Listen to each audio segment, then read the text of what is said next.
बिहारी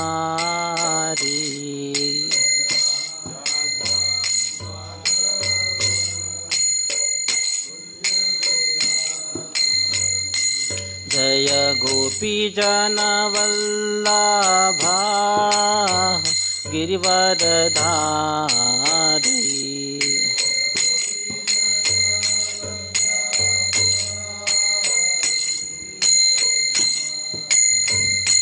जय गोपीजन वल्लभा गिरिवरधारी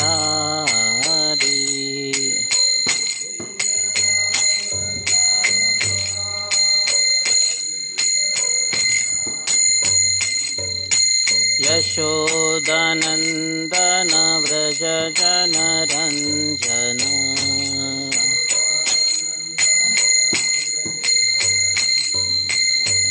यशोदानन्दन व्रज जनरञ्जन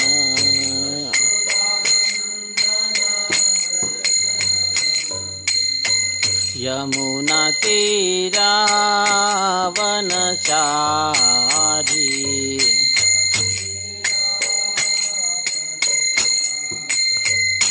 यमुना तीरावनचारी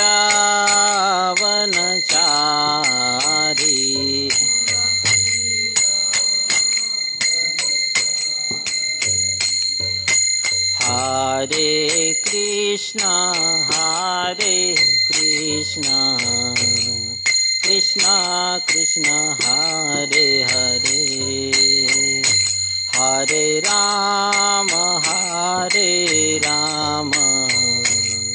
राम राम हरे हरे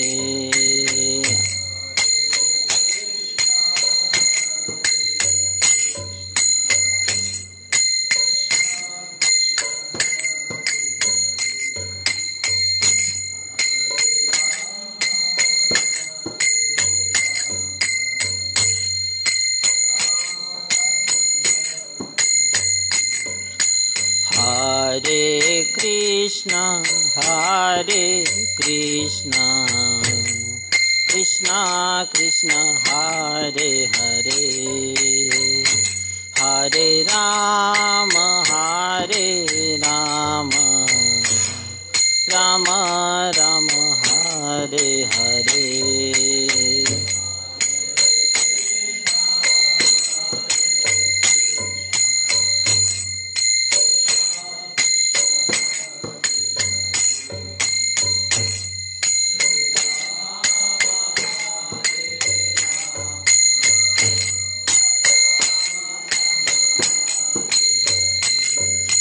हरे कृष्णा कृष्णा कृष्णा हरे हरे हरे राम राम राम हरे हरे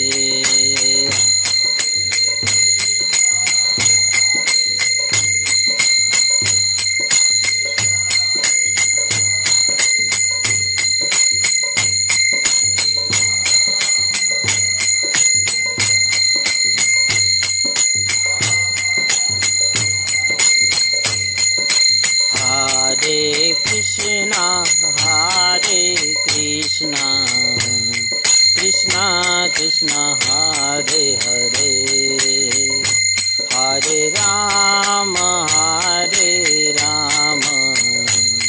राम राम हरे हरे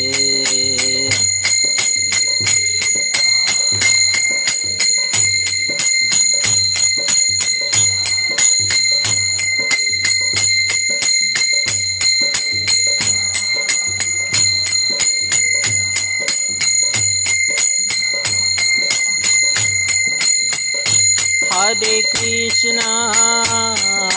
कृष्णा कृष्ण कृष्णा हरे हरे हरे राम राम राम हरे हरे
कलयुग पावन हरनाम संकीर्तन यज्ञ की श्रील प्रभुपाद की जय। हरे कृष्ण। ओम नमो भगवते वासुदेवाय।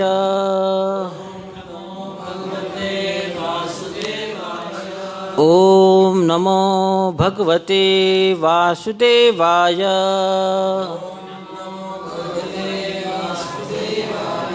ओम नमो भगवते वासुदेवाय।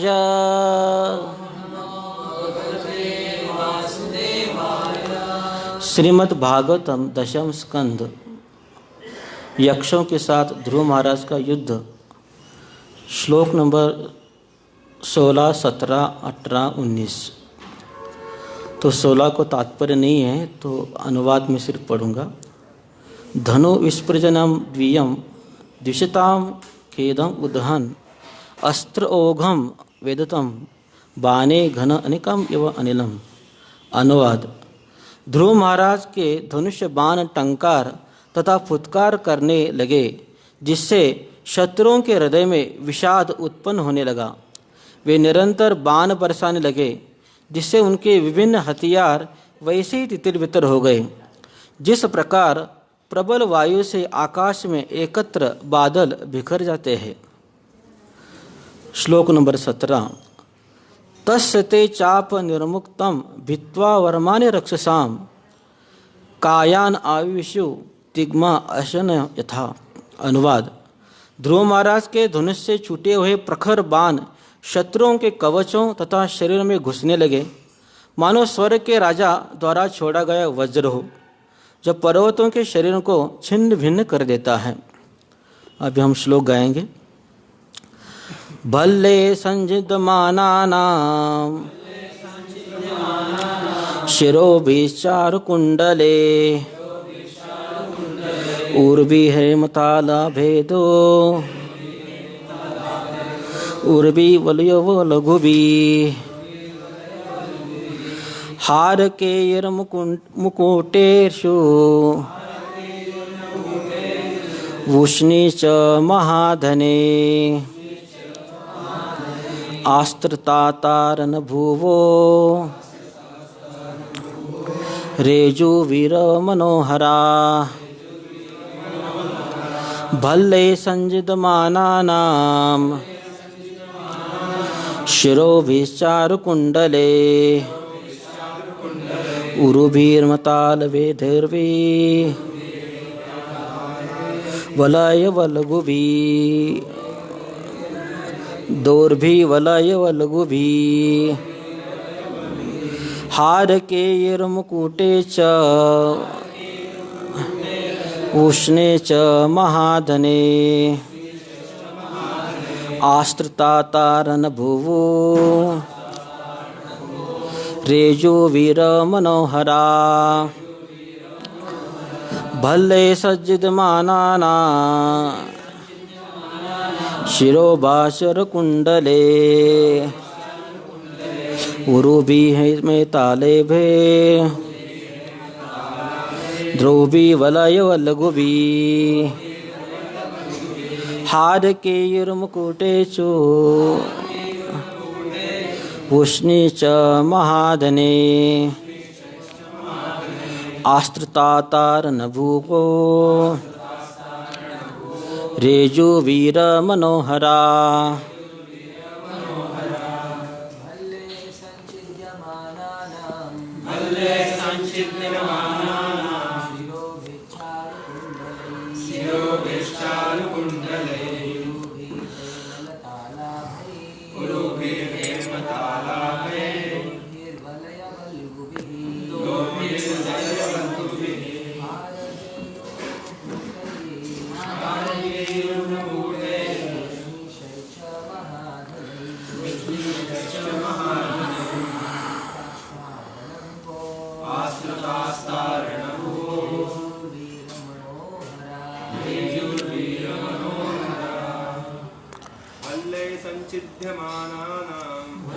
संजिदमानानां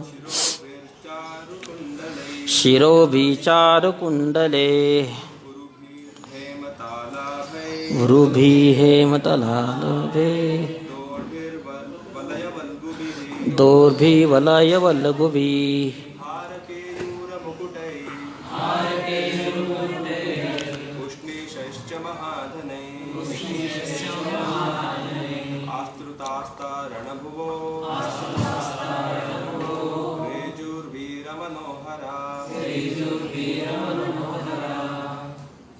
माता जी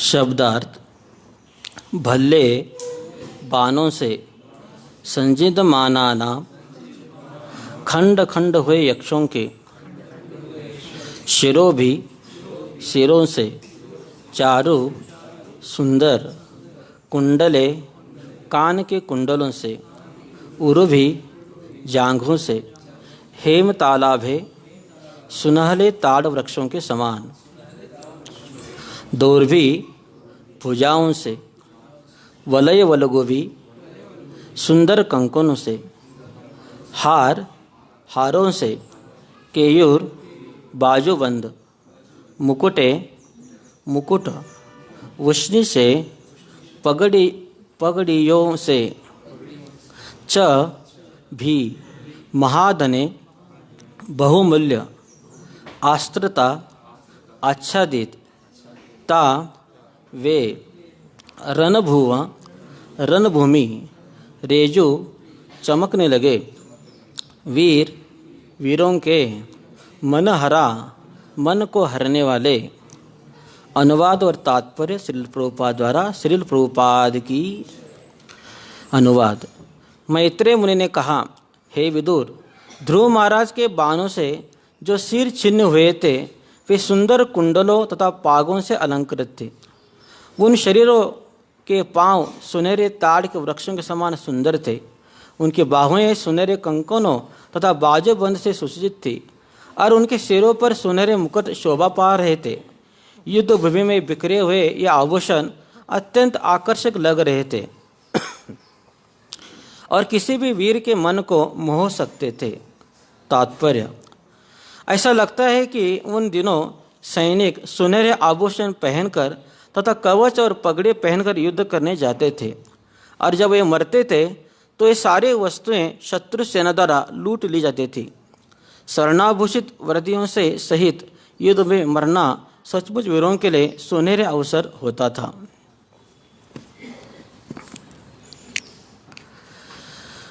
ओम अज्ञानतिमिरन्धस्य ज्ञानाञ्जनशलाकया चक्षुरुन्मिलितं येन तस्मै श्रीगुरवे नमः।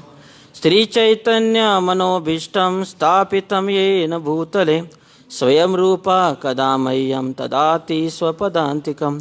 वन्देऽहं श्रीगुरु श्रीयुतापदकमलं श्रीगुरु वैष्णवांच श्रीरूपं साग्रजातं सहगण रघुनाथं वितं तं सजीवं साद्वैतं सावधूतं परिजनसहितं कृष्णचैतन्यदेवं श्रीराधा कृष्णपादा सहगण ललिता श्रीविशाखवितं च।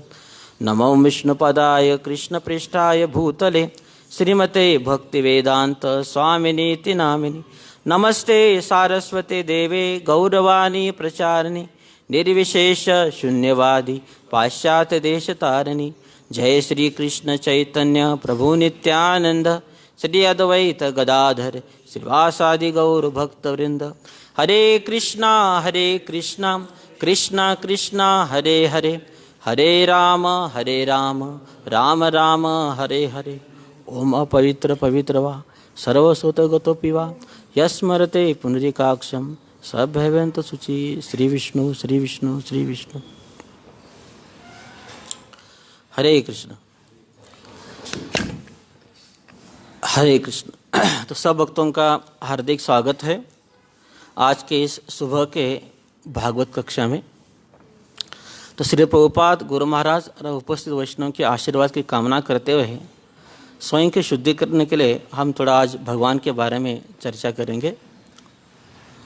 तो महाराज परीक्षित दशम स्कंद में कहते हैं, येन अवतारेण भगवान हरिर ईश्वर करोनि कर्ण रम्यानि मनोज्ञान च न प्रभु। तो कहते हैं कि भगवान की जो कथाएं हैं वो हमारे कर्णों को और हमारे मन को सुहानी लगती है। तो हमारी जो इंद्रिय है कर्ण, नासिका, जिह्वा, त्वचा, इन सबके विषय है। जैसे आँख का विषय क्या है? सुंदर रूप। तो आँख को सुंदर रूप देखने की क्या है? इच्छा है। कर्ण को मधुर ध्वनि सुनने की क्या है? इच्छा है। जिह्वा को अलग अलग प्रकार के स्वादिष्ट व्यंजन चखने की क्या है? इच्छा है। लेकिन इन सारी इच्छाओं का अंत कब हो जाता है? जब हम अपने सारी इंद्रियों को भगवान की सेवा में लगाते हैं। इन आँखों को भगवान के सुंदर रूप देखने में, हमारे कर्ण को भगवान की मधुर कथाएं सुनने में, और हमारे जिह्वा को भगवान के स्वादिष्ट व्यंजन चखने में और उनके नामों का कीर्तन करने में जब हम लगाते हैं तभी हमारे इंद्रियां क्या होते हैं? संतुष्ट हो जाते हैं। आगे वो कहते हैं, यत शृणुताम अपेति अरिति वितृष्णा सत्वम च शुद्धत अचरेण पुंसा। और इस कथा को सुनने से लाभ क्या होता है? हमारे हृदय के अंदर जो मैल है वो तत्क्षण क्या होता है? धुल जाता है। तो हमारे मन में करोड़ों जन्मों से क्या है? अलग अलग प्रकार के छाप है। जैसे घर के अंदर बहुत सारे बाहर का कचरा आ जाता है खिड़कियों के माध्यम से, दरवाजे के माध्यम से, उसी तरह ये जो हमारी आँख है, कान है, नासिका है, इन आँखों के माध्यम से, कर्णों के माध्यम से बहुत सारे बुरे चीज़ें हमारे शरीर के अंदर, मन के अंदर आ जाती है। लेकिन जैसे ही भगवान की कथा हम सुनते हैं तो हमारे मन के अंदर जो मैल है, काम, क्रोध, लोभ, मद, मोह, मत्सर, तो ये सब क्या होते हैं? तत्क्षण बाहर जाता है। अर्थात हमारे मन को क्या करता है? वो स्वच्छ करता है। इसलिए हम देखते हैं कि गीतोपनिषद में कहा है, मलिनम मोचनम पुंसा जल स्नान दिने दिने सकृत गीतामृत स्नानम संसार मलनाशनम। अभी मोक्षदा एकादशी आ रही है।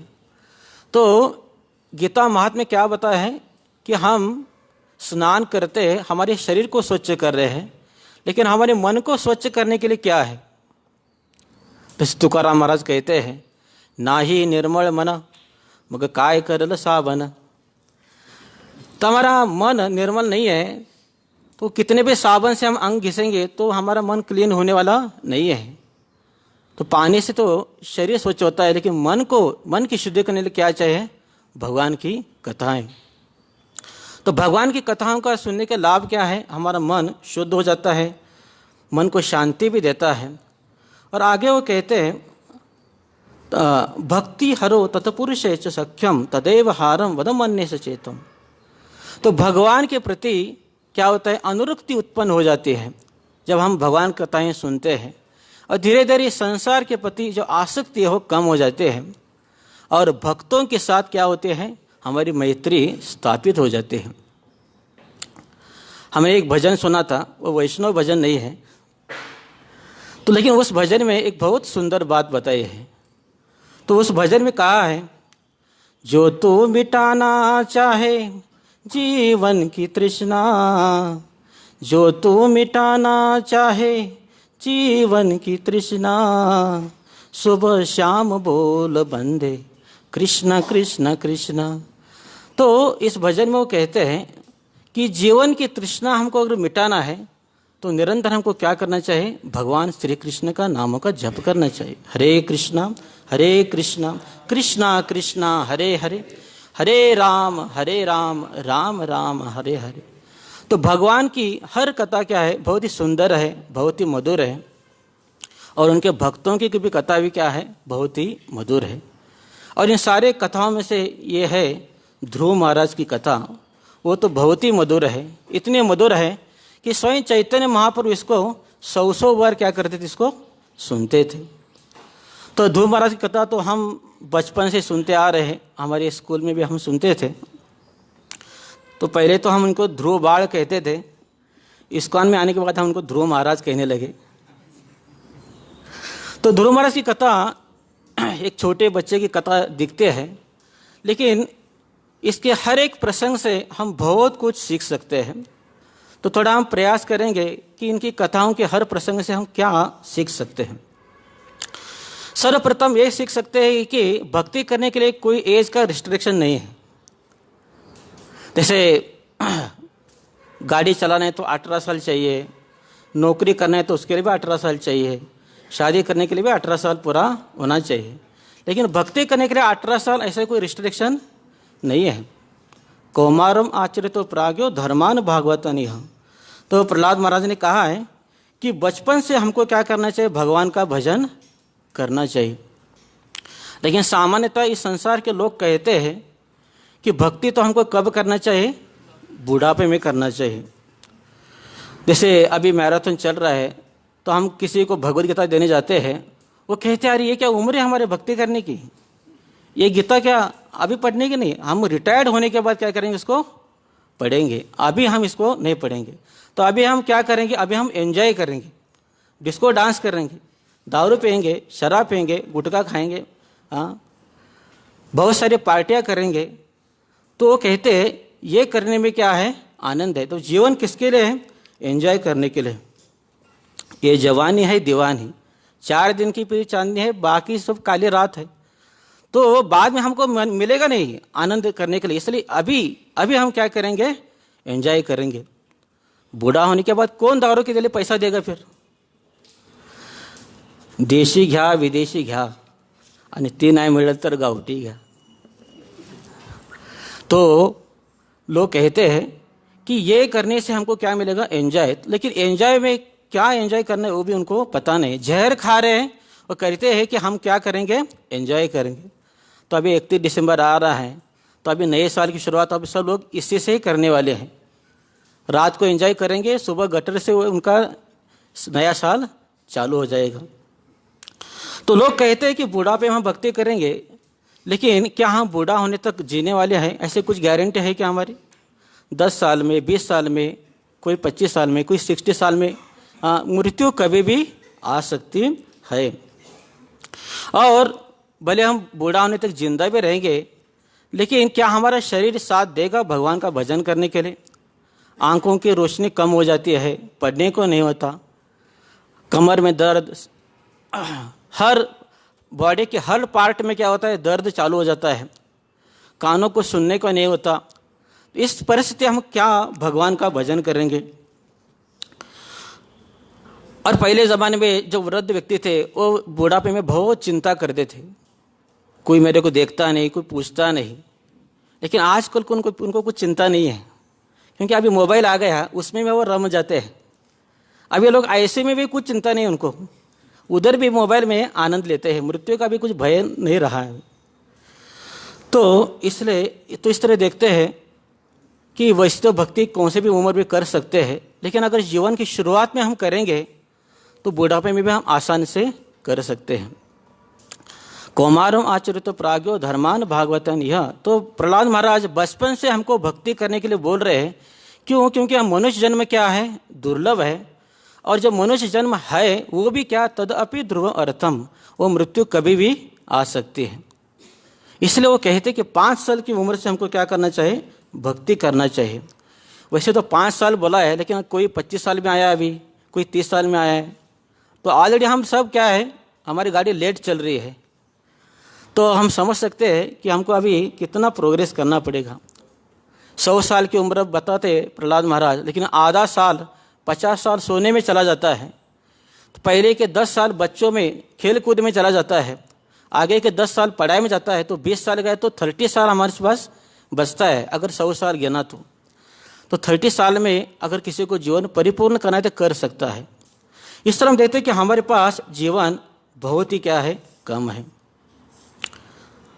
दूसरी शिक्षा ये सीख सकते हैं कि आसक्ति, अगर कोई व्यक्ति किसी के प्रति आसक्त है तो वो उसके जीवन में कितना उत्पात हो सकता है, तो इस कहानी से हम देख सकते हैं। तो हम देखते कि राजा उत्तानपाद किसके प्रति आसक्त थे? उनकी पत्नी के प्रति। तो राजा उत्तानपाद की 2 पत्नियां थी, एक आवड़ थी, एक नावड़ थी। एक उनको अच्छी लगती थी, एक उनको अच्छी नहीं लगती थी। तो सुनीति उनका अच्छा नहीं लगती थी, सुरुचि उनको अच्छी लगती थी क्योंकि बहुत सुंदर थी, और क्योंकि सुरुचि उनको बहुत अच्छी लगती थी इसलिए उनका पुत्र भी उनको अच्छा, उसके प्रति वो आसक्त थे। लेकिन जो ध्रुव था उसको इतना वो प्रेम नहीं करते थे। तो एक बार हम देखते हैं कि जब ध्रुव ने देखा कि मेरा भाई उत्तम पिताजी की गोद में बैठा है, तो उनकी भी कामना हो गई पिताजी की गोद में जाकर बैठने की। तब जब बैठने लगा तो उत्तानपाद महाराज, उनकी भी इच्छा थी कि बच्चों को गोद में ले लो, लेकिन वो डर रहे थे अपनी पत्नी से। और जब ये सुरुचि ने देख लिया तो वो जान गई कि अब ये पति क्या है, मेरे भी मुट्ठी में है। और इस तरह उसने वो सुरुचि ने क्या किया, ध्रुव को डांटना चालू किया। और ये जो उत्तानपाद राजा है कुछ नहीं बोल सके। और इसके कारण क्या हो गया, तो ध्रुव महाराज को घर छोड़ना पड़ा। तो स्त्री के प्रति आसक्ति का परिणाम देखते हैं हम। तीसरे हम देखते हैं कि ईर्ष्या और द्वेष, जब कोई व्यक्ति के अंदर ईर्ष्या और द्वेष आता है वो किस हद तक जाता है। जो सुरुचि थी वो सुनीति का द्वेष करते थे क्योंकि उनकी सौत थी, और ये ध्रुव उनका ही बेटा था, इसलिए वो ध्रुव का भी क्या करते थे, वो द्वेष करते थे। और वो चाहते थे कि जो ये राजा है वो मुझसे ही प्रेम करे, और इसका जो पुत्र और मेरा जो पुत्र है वही क्या बने, राजा बने। इसलिए वो ध्रुव को क्या कहते हैं, भले तुम राजा के पुत्र हो लेकिन मेरे गर्भ से नहीं प्रकट हुए हो। अगर तुमको इस राज सिंहासन के ऊपर बैठना है, पिताजी की गोद में बैठना है, तो तुमको क्या करना पड़ेगा, नारायण की भक्ति करना पड़ेगा। अगर वो प्रसन्न हो जाएंगे तो मेरे गर्भ से तुमको जन्म मिलेगा, तभी तुम बैठ सकते हो। अर्थात वो कहते कि अभी तुम क्या हो जाओ, मर जाओ। अल्टीमेट वही बोला ना, क्योंकि मरने के बाद ही उनको दोबारा जन्म मिलेगा। यानी इतना द्वेष कर रही है कि वो कह रहे कि तुम क्या कर जाओ, मर जाओ। और हम कहते कि गुरु की पूजा करो, नारायण प्राप्त होंगे, लेकिन ये कह रहे कि नारायण की पूजा करो, मैं प्राप्त हो जाऊंगी। उल्टा ज्ञान दे रहे हैं। तो इस तरह हम देखते हैं कि ये एक अगर मन में द्वेष और ईर्ष्या है तो व्यक्ति इतने हद तक जाता है कि व्यक्ति की किसी की जान लेने की भी आगे पीछे नहीं देखता। तो हम देखते हैं कि दुर्योधन भी बहुत द्वेषी था। उसके पास पूरा आधा हस्तिनापुर उसको दे भी दिया था, लेकिन फिर भी पांडवों का जो इंद्रप्रस्थ है वो लेने की वो क्या करता था, कामना करता था। तो जीवन भर उसने द्वेष किया और अंत में उसका नाश हो गया।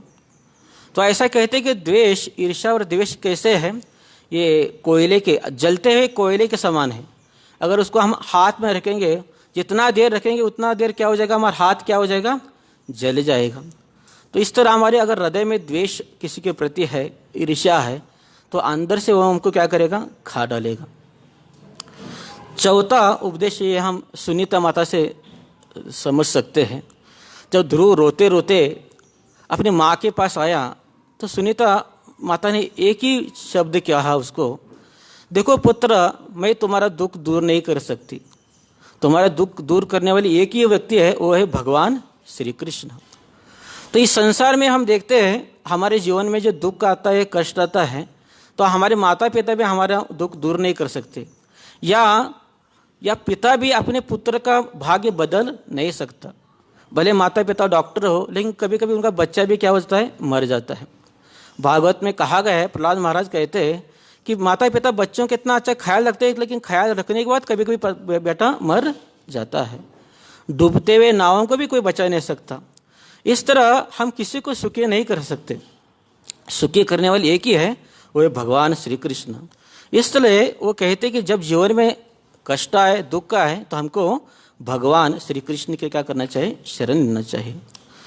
तो भगवान की शरण लेना चाहिए, लेकिन भगवान की प्राप्ति कैसे होती है? वो है गुरु की कृपा से। ब्रह्मांड भ्रमिते कोन भाग्यवान जीव, गुरु कृष्ण प्रसादे पाए भक्ति लता बीज। तो इस ब्रह्मांड में कोई स्वर्गलोक में जीव है, बहुत सारे जीव है, कोई नरक लोक में है, कोई ब्रह्मलोक में है, कोई पशु में है, कोई पंछी में है, अलग अलग योनि में बहुत सारे जीवात्मा घूम रहे हैं। लेकिन जब जीवात्मा इसे घूम घूम के थक जाता है, बहुत दुखी हो जाता है, तो वो भगवान से प्रार्थना करता है कि हे प्रभु, इस संसार से मेरे को निकालो, इस दुख की परिस्थिति से निकालो। और जब भगवान देखते हैं कि कोई व्यक्ति सिंसियर से मेरे को प्रार्थना कर रहा है, तो उसको ज्ञान देने के लिए फिर किसको भेजते हैं? गुरु को भेजते हैं। तो यहाँ पे हम देखते हैं कि ध्रुव महाराज तो निकल पड़ गए घर से बाहर, लेकिन भगवान कहाँ मिलेंगे, वो कैसे दिखते हैं, कैसे प्राप्त करना, ये उनको पता ही नहीं। तब भगवान नारद मुनि को वहाँ पे भेजते हैं। तो नारद मुनि भी आते हैं, लेकिन ध्रुव को जल्दी एक्सेप्ट नहीं करते। पहले देखते हैं कि सही में सिंसियर है कि नहीं है, क्योंकि कभी कभी घर में झगड़ा हो जाता है तो क्षण भर के लिए मन में विरक्ति आ जाते हैं। इसलिए लोग कभी कभी जाते हैं बाहर, छोड़ो घर बार, चलो हरिद्वार। तो कभी कभी झगड़ा पति पत्नी में हो जाता है, थोड़ा क्षण के लिए वैराग आता है, तो कहता है अभी मैं घर में आऊँगा ही नहीं, लेकिन फिर शाम को फिर वापस आ जाता है। तो ये क्षण भर का वैराग है क्या हमेशा के लिए है? तो इसलिए नारद मुनि वो चेक कर रहे थे। नारद मुनि ने कहा, भाई ये तुम्हारी उम्र नहीं है, अभी घर में जाओ, शांति से खेलो पेलो, और जब बड़े हो जाएंगे तब आप भक्ति करो। और भगवान को प्राप्त करना इतना आसान नहीं है। बहुत सारे लोग प्रयास कर रहे हैं, लेकिन उनको भी नहीं मिल रहा है। तो ऐसे बहुत कुछ कहते हैं, लेकिन बाद में ध्रुव महाराज कहते हैं, नहीं, मेरे को भगवान प्राप्त करना है, कृपया आप इसका ज्ञान दीजिए। तो बहुत सारी शांति के बात सुनाने के बाद भी शांति के बाद उनके मन में घुसते नहीं है, क्योंकि ये क्षत्रिय है। क्षत्रिय बहुत तापट स्वभाव के होते हैं। वो तत्व ज्ञान सुनकर उनको समझ में नहीं आता। तो अब जब नारद मुनि ने देखा कि इसको भगवान को प्राप्त करना ही है, तो उनको दिव्य ज्ञान दिया। तो भगवान तो उन्होंने कहा कि पहले आप मधुवन जाओ, मधुवन यानी मथुरा जाओ, यमुना में 3 बार स्नान करो, और उनको एक मंत्र दिया, ओम नमो भगवते वासुदेवाय। इस तरह ये मंत्र लेने के बाद हम देखते हैं कि ध्रुव महाराज ने एज इट इज़ पालन किया। जैसे उन्होंने कहा तपस्या करने के लिए, वैसे ही उन्होंने किया। 3 बार यमुना में स्नान कर देते, अष्टांग योगासन करते थे, और ये मंत्रों का जाप करते थे। तो जैसे गुरु ने बताया है, अगर वैसे हम आचरण करेंगे तभी हम भक्ति में क्या हो सकते हैं? यशस्वी हो सकते हैं। ये ध्रुव महाराज के उदाहरण से देख सकते हैं। और एक गुण हम देख सकते हैं ध्रुव महाराज के अंदर, उनका दृढ़ निश्चय। तो ये संसार में जो भी कुछ प्राप्त करना है, उसके लिए क्या चाहिए? दृढ़ निश्चय चाहिए। जैसे कुछ लोग माउंट एवरेस्ट में चढ़ने की कोशिश करते हैं, इतने आसान बात नहीं है। वो चढ़ते हैं, क्यों? क्योंकि उनके मन के अंदर क्या है? दृढ़ निश्चय है। तो इस तरह भगवत प्राप्ति के लिए भी क्या चाहिए? दृढ़ निश्चय चाहिए। उत्साह निश्चात धैर्यात तत्त कर्म प्रवर्तनात्। तो रूप गोस्वामी भी कहते हैं, उनको भी पता है कि भक्ति करते करते कभी कभी हम डाउन हो जाते हैं। कभी हमारा जप अच्छा होता है, कभी नहीं होता, कभी हम रीडिंग करते हैं, कभी नहीं होते, कभी मंगला आरती उठते, कभी नहीं उठते, तो कभी कभी हताश हो जाते हैं। तो इसलिए रूप गोस्वामी कहते हैं कि हमको हताश नहीं होना चाहिए, उत्साह से, निश्चय से और धैर्य से हमको भक्ति करनी चाहिए। तो यहाँ पे हम देखते हैं कि जैसे एक जगह हमने सुना है कि ऐसे कहते हैं कि भगवत प्राप्ति के लिए 3 जन्म लगते हैं। ऐसे एक आचार्य लोग हमारे कहते हैं। लेकिन प्रभुपाद कहते हैं कि 3 जन्म का राह क्यों देखने का? एक जन्म ही है, ध्रुव महाराज के जैसे दृढ़ भक्ति करना है हमको, और यहाँ से निकल जाना है। और ध्रुव महाराज हम देखते हैं दृढ़ निश्चय किया, साथ में तपस्या भी उन्होंने किया। और ऐसी तपस्या किया उन्होंने कि केवल 6 महीने में उन्होंने क्या किया? भगवत प्राप्ति की। तो बिना तपस्या के किए कुछ भी चीज़ संसार में हमको नहीं मिलती। तो उन्होंने क्या तपस्या किया? तो कहते हैं कि पहले महीने में उन्होंने केवल शरीर की रक्षा हेतु, यानी इंद्र तृप्ति के लिए नहीं, केवल शरीर की रक्षा हेतु उन्होंने क्या किया? हर 3 दिन में कैता और एक बेर का फल वो खाते थे, जैसे बंदर लोग खाते हैं उसको। फिर दूसरे महीने में सूखा घास उन्होंने खाना चालू किया, वो भी 6-6 दिन में एक बार। तो हम दिन में 3 बार खाते हैं, वो 3-3 दिन में एक बार वो खा रहे हैं। और तीसरे महीने में प्रत्येक 90 दिन में वो केवल जल पीते थे। और चौथे महीने में तो उन्होंने पूरा खाना पीना ही उन्होंने छोड़ दिया। और हवा भी लेते थे, वो भी उन्होंने बंद किया। सारा हवा उन्होंने अपने शरीर के अंदर ले लिया। इसलिए क्या हो गया, इनबैलेंस हो गया पृथ्वी का। जैसे किसी नाव पर अगर हाथी चढ़ता है तो नाव डगमगाती है, वैसे पृथ्वी भी क्या होने लगी, डगमगने लगी। तो सारे देवताओं को चिंता लगने लगा ये क्या हो रहा है, और ये सभी भगवान विष्णु के पास गए। और तब भगवान ने उनको कहा आप चिंता मत करो, मैं उनको दर्शन दूंगा। तो भगवान वहाँ पे आ गए और भगवान ने उनको दर्शन दिया और उनकी जो भी इच्छा थी उन्होंने पूरी की। ध्रुव महाराज की कथा से ये भी हम समझ सकते कि भगवान के पास जो जाता है वो खाली हाथ वापस नहीं आता। भले भगवान के पास देर है लेकिन अंधेरा नहीं है। तो इस संसार में हम जो भी इच्छा करते हैं भगवान उसकी पूर्ति करते हैं। ध्रुव महाराज की क्या इच्छा थी, उनको इस जगत का सर्वोच्च लोक चाहिए था, जो ब्रह्मा जी के पास भी नहीं था, स्वयं ब्रह्म के पास भी नहीं था। तो वो जो इच्छा था वही भगवान ने पूरी की। इस तरह हम देखते हैं कि जीवात्मा जो भी इच्छा करता है भगवान उसकी इच्छा पूरी करते हैं। तो 4 लोग भगवान के पास आते हैं, आर्तो, जिज्ञासु, अर्थार्थी। कोई अर्थ के कारण आता है, कोई दुखी है इसलिए आता है, कोई जिज्ञासा आता है, कोई ज्ञानी आता है। लेकिन कलयुग में साधारण तो लोग दुखी होते इसलिए आ जाते हैं। तो भगवान भागवत में कहा है, अकाम सर्व काम व मोक्ष काम उदारादि तीव्रेन भक्ति योगेन यजते पुरुष परम। किसी की भौतिक इच्छा है वो भगवान के पास आ सकता है, किसी को सिद्धि चाहिए वो आ सकता है, और किसी को भगवानी चाहिए वो भी आ सकता है। लेकिन हर एक के लिए कंडीशन क्या है, तीव्रेन भक्ति योगेन।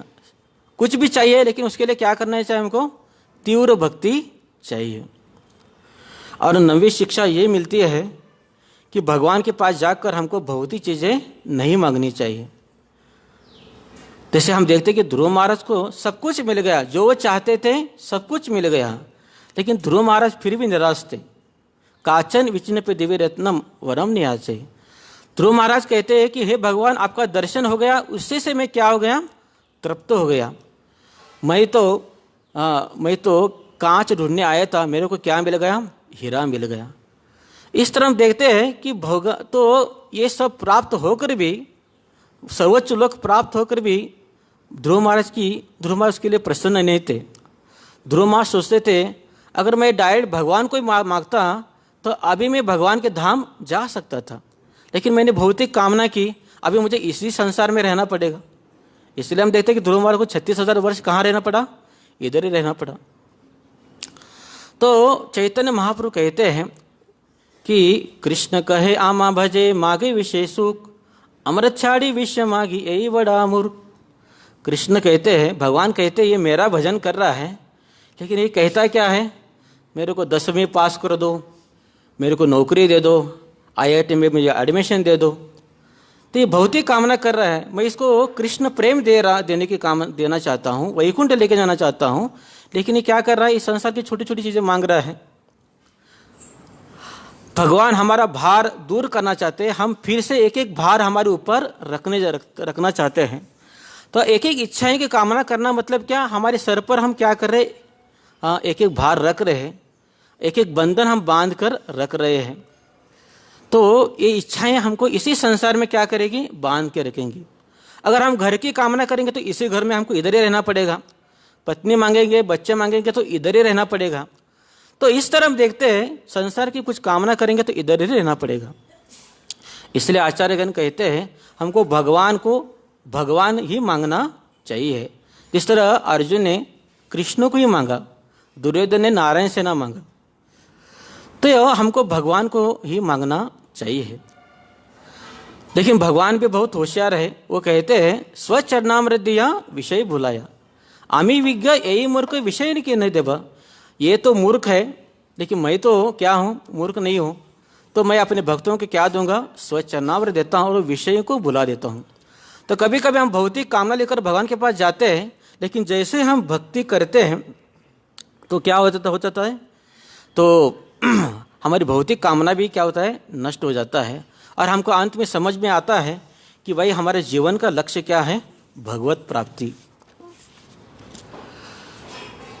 बाद में और एक शिक्षा लेते हैं कि वैष्णव अपराध। तो हम देखते हैं कि सुरुचि ने ध्रुव के प्रति अपराध किया और इसका परिणाम क्या हो गया, उसका जो पुत्र था वो मर गया, यक्ष ने उसको मारा और सुरुचि भी क्या हो गई, पागल हो गई और जंगल में वो क्या हो गया, अग्नि लग गई और उसमें मर गई। तो ये सब क्या था, वैष्णव अपराध था।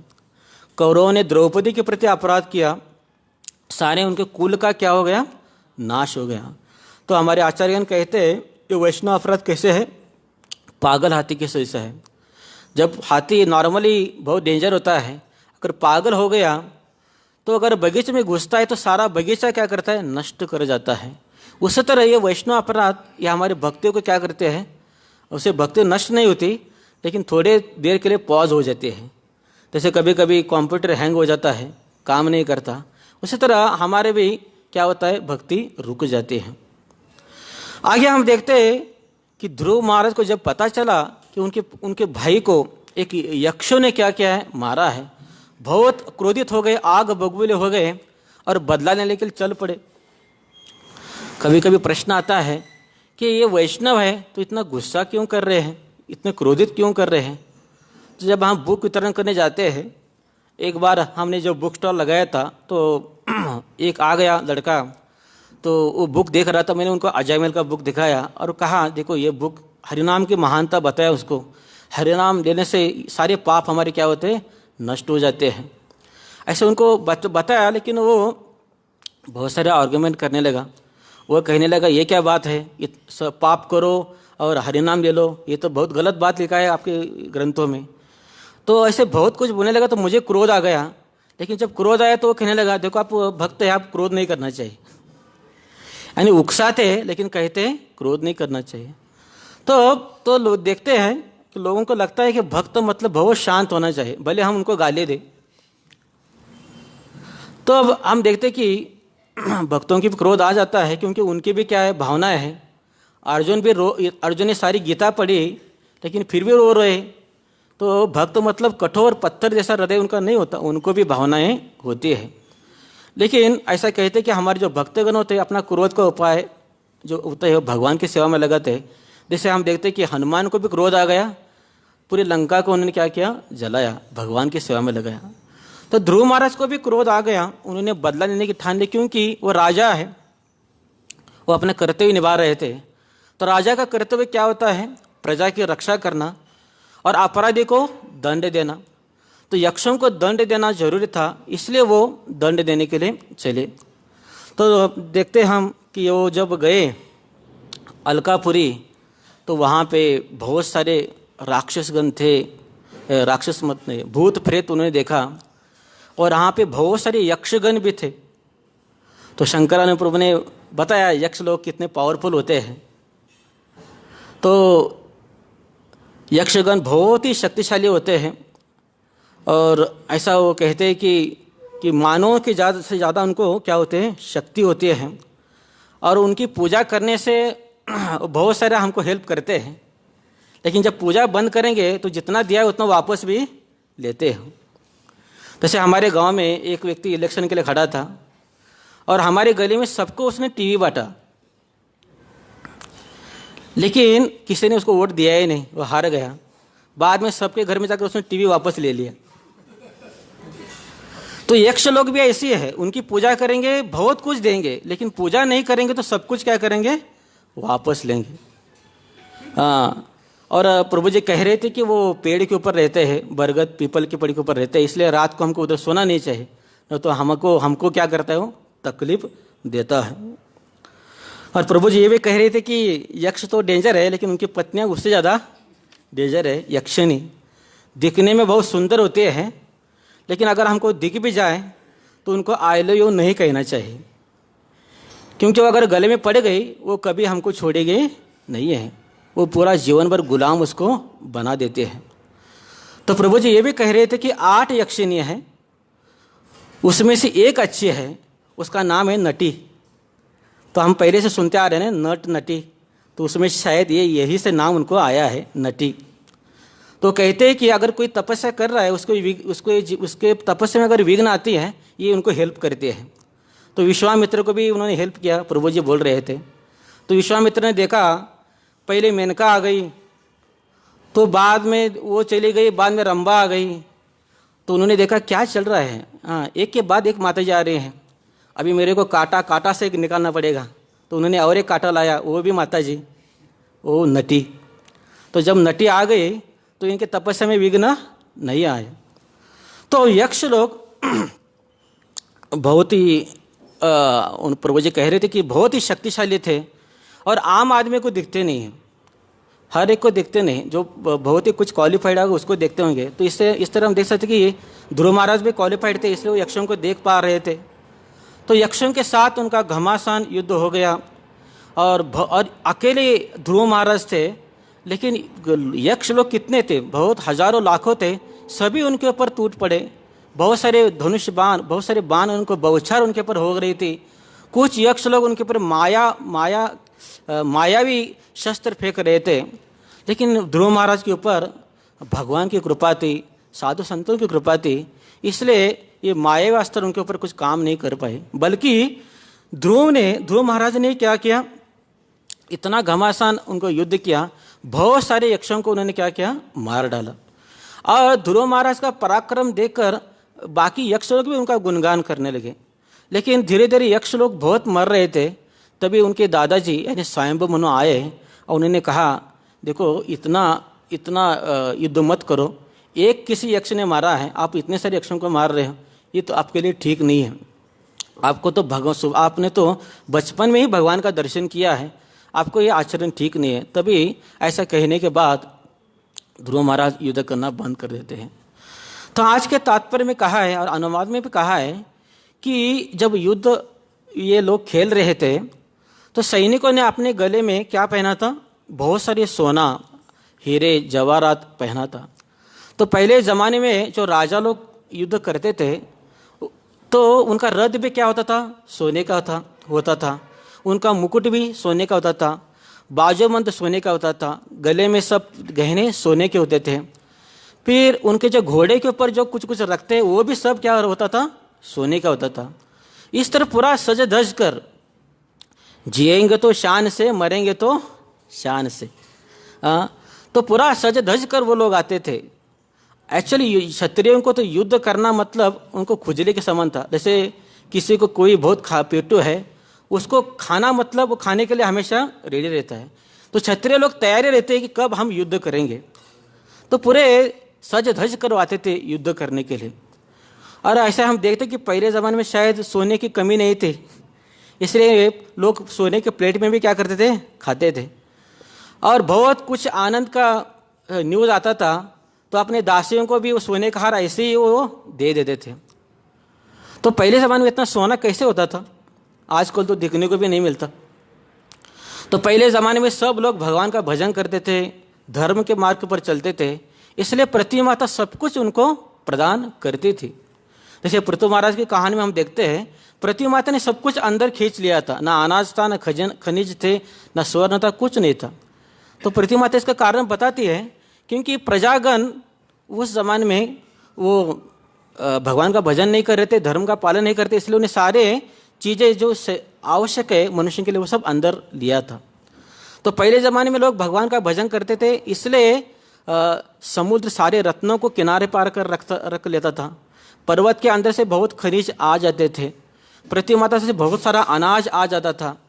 गायें भी बहुत सारे दूध देती थी, क्योंकि सभी लोग भगवान का भजन कर रहे। अगर लाइट बिल भरते रहेंगे तो घर में बिजली का कनेक्शन तो रहेगा ही, अगर लाइट बिल भरना बंद करेंगे तो सरकार क्या करेगी, कट करेगी।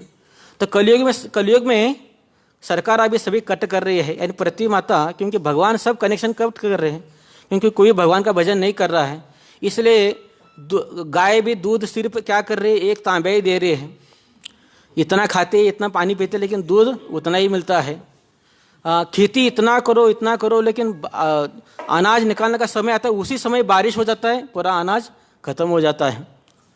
और समुद्र भी अभी कुछ अंदर से ला के नहीं दे रहा है, सोना चांदी सब प्लास्टिक ला के दे रहा है, क्योंकि सभी लोग प्लास्टिक अंदर डाल रहे हैं उसके अंदर।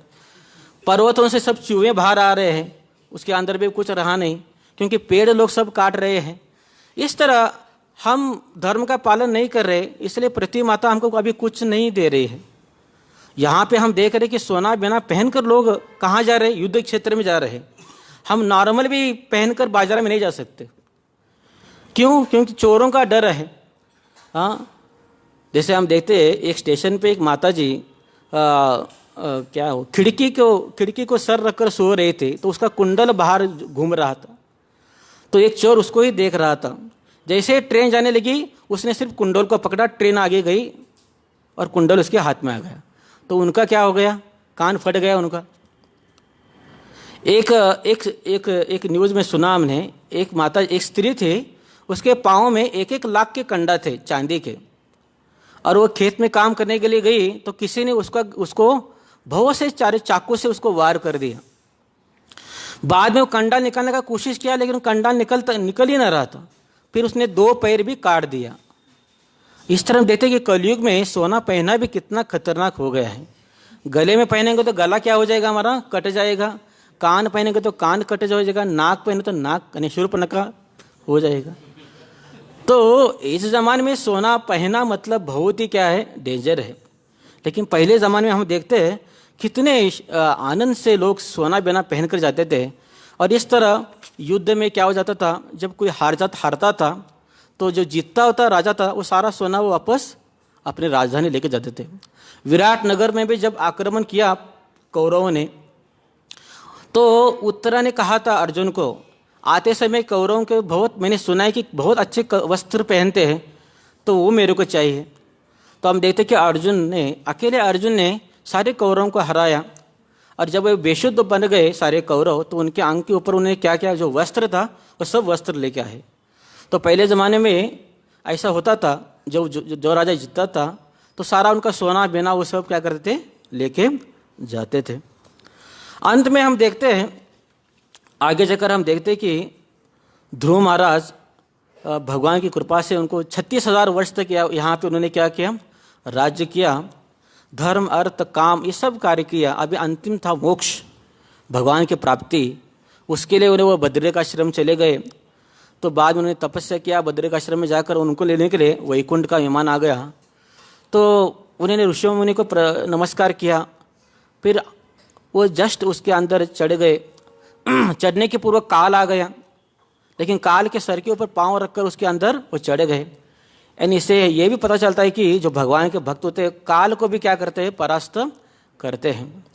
और अंतिम शिक्षा ये मिलती है, क्या मिलती है कि केवल ध्रुव महाराज वैकुंठ नहीं गए, साथ में कौन गई, उनकी माता भी गई। तो ध्रुव ने कहा, फिर माँ ने मेरे को ज्ञान दिया, मैं उनको छोड़कर कैसे जाऊँ। तो विष्णुदूत ने कहा, तुम्हारी माँ देखो आगे ही जा रही है। तो इस कहानी से हम ये सीख सकते हैं, अगर हम भगवान का भजन करेंगे सच्चे दिल से, तो हम खुद अकेले नहीं तो सारे परिवार वालों को हम क्या कर सकते हैं, वैकुंठ को लेके जा सकते हैं। तो लोग कहते हैं आप लोग घरदार छोड़कर इधर ब्रह्मचर्य बनने के लिए आ गए, माता पिता को कौन ख्याल करेगा। लेकिन हम देखते हैं कि यहाँ पर सिर्फ माता पिता नहीं, पूरे 21 पीढ़ियों का क्या होता है, उद्धार हो जाता है, अगर हम अच्छी तरह भक्ति करेंगे। हरे कृष्णा कृष्णा कृष्णा हरे हरे, हरे राम राम राम हरे हरे। श्रीमद् भागवतम महापुराण की जय, श्रील प्रभुपाद की जय। हरे कृष्ण।